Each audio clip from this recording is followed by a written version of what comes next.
Welcome, ladies and gentlemen, to Autism Fridays with Christopher Cleveland. Welcome back to Autism Fridays with Christopher Cleveland. I'm your host, Christopher Cleveland. In local news, nearly 975,000 people in the state of Utah have had at least their first dosage of the COVID vaccination as of Easter. Among about 240,411,100 people tested for the virus, there are currently about 387,345 cases of COVID total.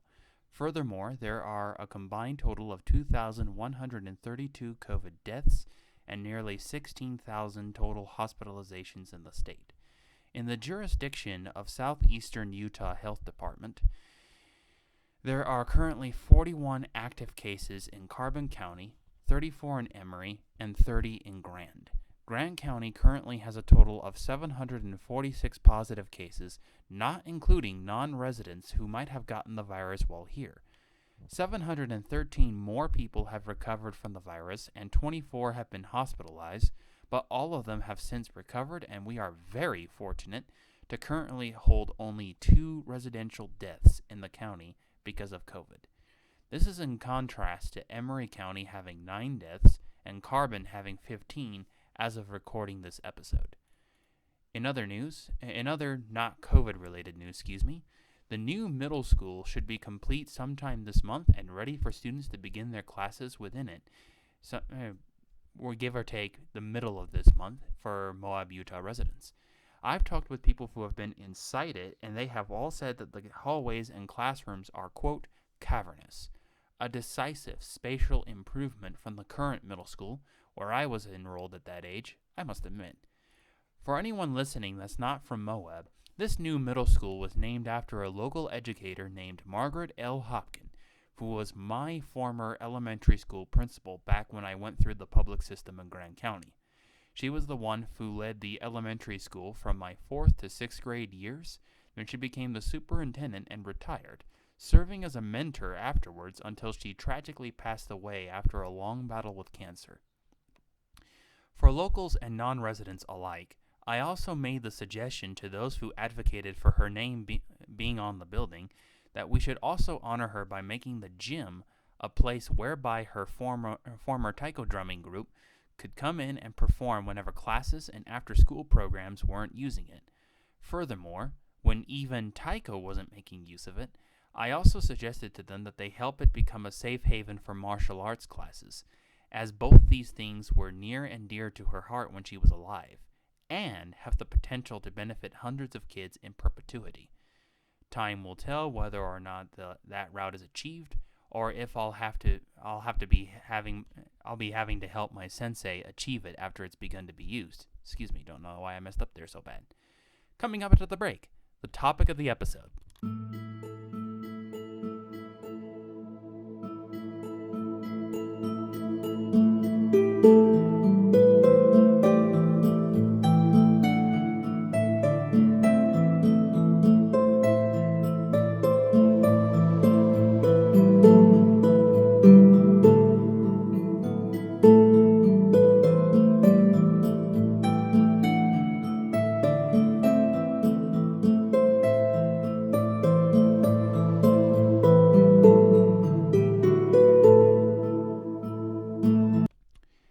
Thank you for tuning back into this episode of Autism Fridays with Christopher Cleveland.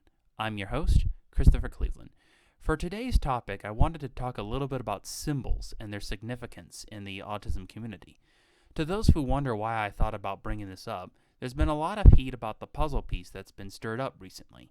For a little context, the puzzle piece was established at a time where autistic children were thought to be puzzles in need of solving, rather than dynamic human beings that were in need of help. Therefore, this heat is justified, to be clear, as the message of Autism Speaks, the main proprietor of the symbol thus far, by the way, does speak of autism in terms that, frankly, are kind of condescending.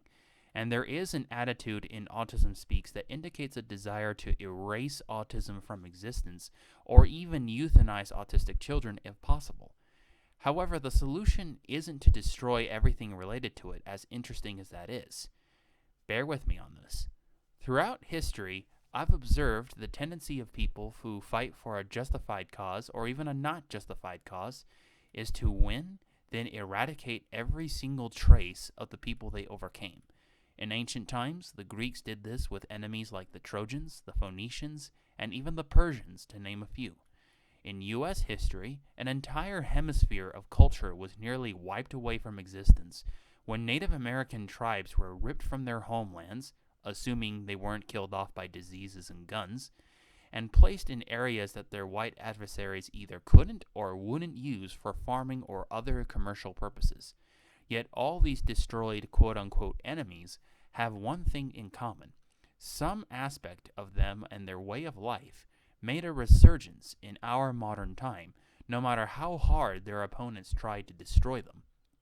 It was the same with the Nazi culture of the world, where Germany had been the base in World War II, and now there is a strong Nazi movement in America, despite the efforts of Nazism's opponents to destroy it. Throughout human history, any time one group has made efforts to thoroughly destroy another group, some aspect of the destroyed group endures and makes a resurgence further down the line. It's my suspicion that if Autism Speaks were toppled tomorrow, people who espouse their values and back them up would be no different. So what to do about this? The answer is taking the things which give them power and make them items that spread your message. Bear with me on this. This is going to be a somewhat controversial opinion, because the swastika is a particularly good example of what I'm talking about. For millennia, the swastika was a peaceful Buddhist and Taoist symbol which represented infinity. It was an incarnation of the Dharma wheel, which is often recreated in certain stances during Tai Chi forms, like the Wu-Gen one I currently learn from my Kung Fu master / karate sensei. But it was in the late 1930s when the Nazi Party came to power in Germany that its meaning took on its modern connotation in the West. Therefore, if the Buddhist community, particularly the Dalai Lama, were to copyright the swastika for their cause and demand that the Nazi Party of the world pay reparations for their use of the symbol, it has the potential to completely mess up the Nazis' game. The reason I believe this could happen is because human thought is and has always been interdependent with language and symbols. We create symbols in order to carry meanings that would be too complicated or too tedious to express into words, and then our actions either honor that original meaning or change it into something else. Speaking of Buddhist or Taoist beliefs, there is a fundamental about demons in both cultures which goes hand in hand with this approach. In Christian and Western culture and lore, demons are the epitome of the worst of the worst. They're creatures from hell that were meant to destroy and ensure they never have an influence on the world. The Buddhist and general Taoist interpretation declares that any effort to actively destroy one's demons will only make those demons stronger until they finally overcome you. Instead, the better thing to do is understand that demon, recognize what it wants of you, and embrace it as a part of who you are. Rather than sentient, ethereal parasites that we're meant to cleanse ourselves of, demons are looked at in a similar way to babies. They imprint on whatever we try to do to them, and any ignorance or efforts at their destruction on our part will only ultimately destroy us. The symbols we make in this world, I think, should be viewed the very same way for reasons I'll highlight now. Humans, by and large, are very symbol-minded, to use an expression that George Carlin created in one of his shows. Not simple, as in easy, symbol. It is my belief that if people started using the puzzle pieces and other symbols of Autism Speaks for better causes than the corporation does, it would mess up their game very similarly to what I proposed about the swastika. Yes, it hasn't been tried, and yes, it would take years for this to culminate if we started it today. But is there a better alternative when what's been tried before has failed to vanquish hate groups like the white supremacist movements of America? It's certainly worth a thought, and why I often say I am opposed to the message of Autism Speaks, but not to the icons it might employ. Symbols, like active languages such as English, which has millions of native speakers, are fluid and perfectly capable of change. And the change begins with each and every one of us and the intention that we establish with these symbols. Coming up after the break, another meditative practice to try out if you've got 5 to 10 minutes, and another endorsement to conclude the show.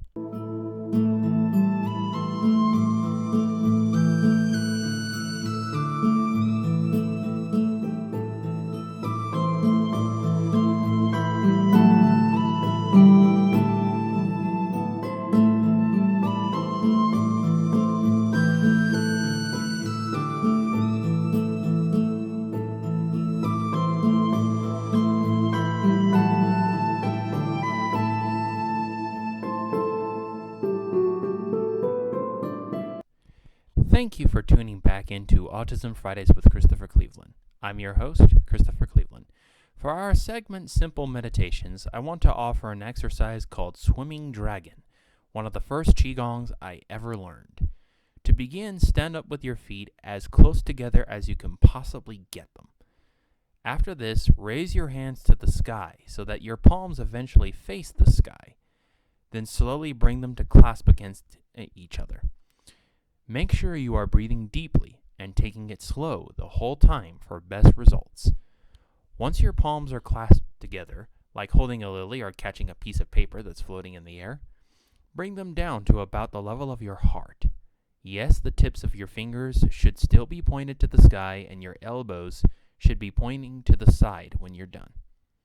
After this, begin the Qigong by turning your hands so that they're pointed to the right and reach across, keeping them together the entire time.